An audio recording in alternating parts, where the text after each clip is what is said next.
அஸ்ஸலாமு அலைக்கும் வீவர்ஸ். இன்னைக்கு சூப்பர் அண்ட் எம்மியான மில்க் கேக் ரெசிபி 3 பொருளில் பேக்கரியோட டேஸ்ட்லேயே எப்படி செய்கிறதுன்னு தான் பார்க்க போகிறோம். அதுக்கு முன்னால் நம்ம ராமநாதபுரம் சமையல் சேனலை சப்ஸ்கிரைப் பண்ணாமல் பார்க்குறீங்கன்னா சப்ஸ்கிரைப் பண்ணி கூடவே பெல் ஐக்கானே கிளிக் பண்ணிக்கோங்க. அப்போ தான் நாங்கள் போடக்கூடிய புது புது வீடியோஸ் உங்களுக்கு நோட்டிஃபிகேஷனில் வரும். வாங்க எப்படி செய்யலான்னு பார்க்கலாம். ஸ்டவ் ஆன் பண்ணி ஒரு கடாய் வச்சுருக்கேன். நல்ல அடிகனமான பாத்திரமாக வச்சுக்கோங்க. 2 லிட்டர் ஃபுல் க்ரீம் மில்க் சேர்த்துருக்கேன். நல்ல திக்கான பாலை சேர்த்தா மட்டும்தான் இந்த ரெசிபி கரெக்டான பக்குவத்தில் வரும். க்ரீமியாக திக்காக இருக்கக்கூடிய பாலாக வாங்கிக்கோங்க. திக்கான பாலை சேர்க்குறதுனால கொதிக்க முன்னாடியே சீக்கிரமே அடி பிடிக்கும். ஸோ பாலை சேர்த்ததுலேருந்தே அடி பிடிச்சிடாத மாதிரி மெதுவாக கிண்டிக்கிட்டே இருங்க. சேர்த்துருக்கிற 2 லிட்டர் பால் பாதி அளவு ஆகுற வரைக்கும் 1 லிட்டர் ஆகுற வரைக்கும் நல்லா வத்த விடணும். ஹை ஃப்ளேம் லோ ஃப்ளேம்னு மாற்றி அடி பிடிச்சிடாத மாதிரி மெதுவாக கிளறிக்கிட்டே இதை நல்லா வத்த விட்டுக்கலாம். இப்போ நம்ம சேர்த்த பாலை விட கொஞ்சம் வத்தி இருக்கு. ஸ்டார்டிங்கில் எந்த கரண்டி வேணாலும் வச்சு கிளறலாம். ஆனால் பால் திக்காகும் போது இது போல் ஸ்டீல் தோசை கரண்டி வச்சு கிளறினீங்கன்னா ஹை ஃப்ளேமில் வச்சு கிளறினா கூட அடி பிடிக்காத மாதிரி கிளறலாம். பால் வத்தி வர இந்த ஸ்டேஜில் ஏலக்காய் சேர்த்துக்கிறேன். இது ஆப்ஷனல் தான். எங்களுக்கு ஏலக்காய் ஃப்ளேவர் பிடிக்குங்கிறனால தான் சேர்க்குறேன். இது கட்டாயம் சேர்க்க வேண்டிய அவசியம் இல்லை. ஏலக்காய் பவுடர் இல்லாததுனால இன்றைக்கி நான் முழுசாகவே சேர்த்துருக்கேன். பால் திக்காகும் போது இதை நான் ரிமூவ் பண்ணிடுவேன்.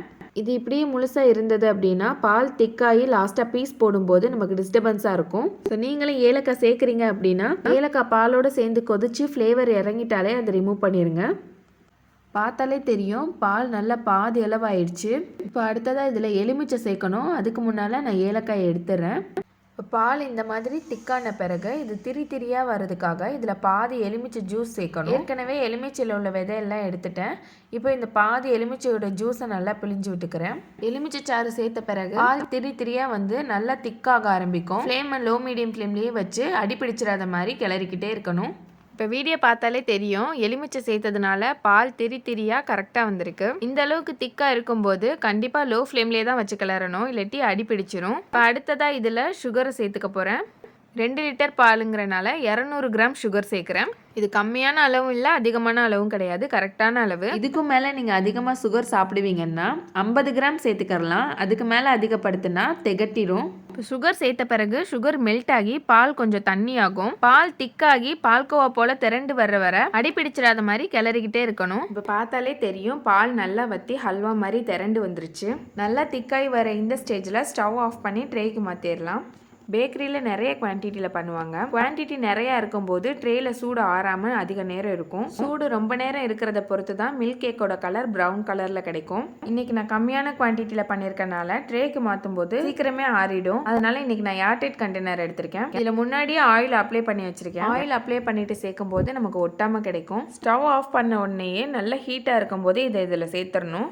இது மேலே ஷேப் பண்ணிவிட்டு இதை நல்லா க்ளோஸ் பண்ணி ஒரு டவல் போட்டு மூடி வச்சிடலாம். நம்ம கம்மியான குவான்டிட்டியில் செஞ்சுருக்கனால சீக்கிரமே ஆறிடும். இது போல் டவல் போட்டு மூடி வைக்கும்போது சூடு கொஞ்சம் அதிக நேரம் இருக்கும். சூடு ஆறின பிறகு ஓப்பன் பண்ணி இது போல் ஓரங்களை கத்தி வச்சு எடுத்து விட்டுருங்க. ஒரு பிளேட்டில் கவிழ்த்தி லைட்டாக தட்டினீங்கன்னா ஈஸியாக வெளியே வந்துடும். குவான்டிட்டி கம்மியாக செஞ்சுருக்கனால நமக்கு லைட் ப்ரௌன் கலரில் தான் கிடச்சிருக்கு. இதே நம்ம 5 லிட்டர் 10 லிட்டர்னு குவான்டிட்டி அதிகப்படுத்தி செய்யும் போது கலர் நல்லா டார்க்காக கிடைக்கும். கலர் இல்லைனாலும் கரெக்டான டேஸ்ட்டில் இருக்கும். இப்போ நமக்கு தேவையான ஷேப்பில் கட் பண்ணி எடுத்துக்கலாம். கட் பண்ணிவிட்டு இதுக்கு மேலே பிஸ்தா சேர்த்து சாப்பிடும்போது ரொம்பவே டேஸ்ட்டாக இருக்கும். பால், சீனி, எலுமிச்சை இந்த 3 பொருள் இருந்தால் போதும். ரிச்சான டேஸ்ட்டில் சூப்பரான மில்க் கேக் ரெடி பண்ணிடலாம். நீங்களும் செஞ்சு பார்த்துட்டு எப்படி இருந்ததுன்னு மறக்காமல் கமெண்ட் பண்ணுங்கள். இந்த ரெசிபி உங்களுக்கு பிடிச்சிருந்ததுன்னா லைக் பண்ணி ஷேர் பண்ணிடுங்க.